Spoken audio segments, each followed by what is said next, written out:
Hello, friends, and welcome to another episode of Procurement Nuggets. This is David Nash, the question of the day guy, and today I'm bringing you some tips for taking the certifications.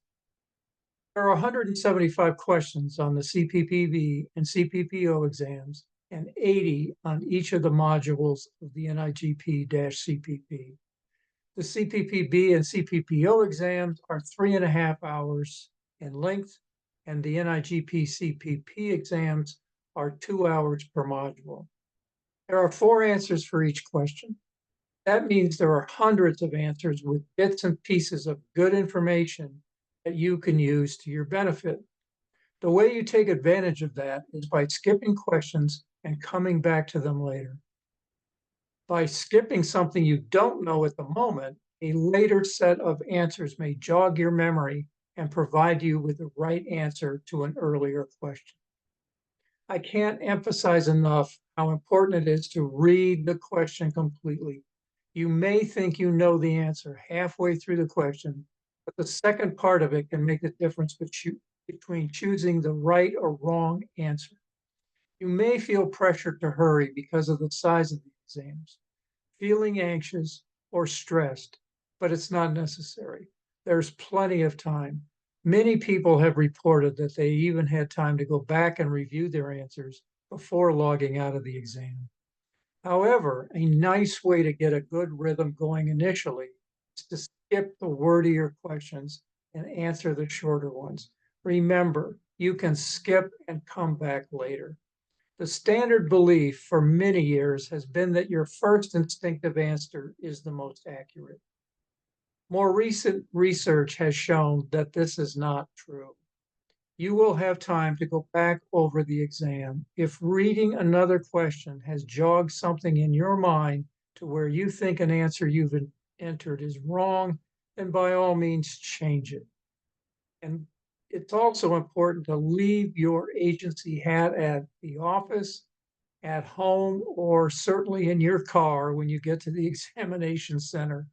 The exam questions are based on the generally accepted procurement practices contained in the UPPCC's body of knowledge and NIGP's competency framework, as well as the textbooks and prep guides. Some of these practices may not be what you are doing at your agency. That doesn't make your agency wrong, but it might make your answer wrong if you go by your agency's practice and not what is in the textbooks. You may not take anything with you into the examination area. You will be given a piece of paper and a pencil for any calculations that may be necessary or to jot down temporary notes to yourself. You will not be allowed to take this piece of paper with you when you leave. Other people in the examination area may be taking other types of tests, including typing tests. If noise is a distraction, ask to be moved or be given a set of headphones. There is no extra credit or gold star given for a perfect score on the exam, and it's not likely anyway. Generally speaking, a score above 70% is passing. And one final important note here, the night before you sit for the exam is not the time to be cramming until 3 in the morning. It's too late in more ways than one. You are much better off going to bed at your normal time and getting a good night's sleep. That way you'll feel rested and clear-headed when you walk into the exam room. If you are not a coffee drinker, don't start the day of the exam. Good luck to you. For those of you who are interested in participating in my question of the day, you may visit my website at qoftheday.net and submit a contact form.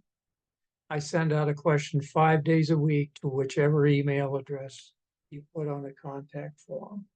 Hope to see you on a future episode of Procurement Nuggets. This is Dave Nash. See you later.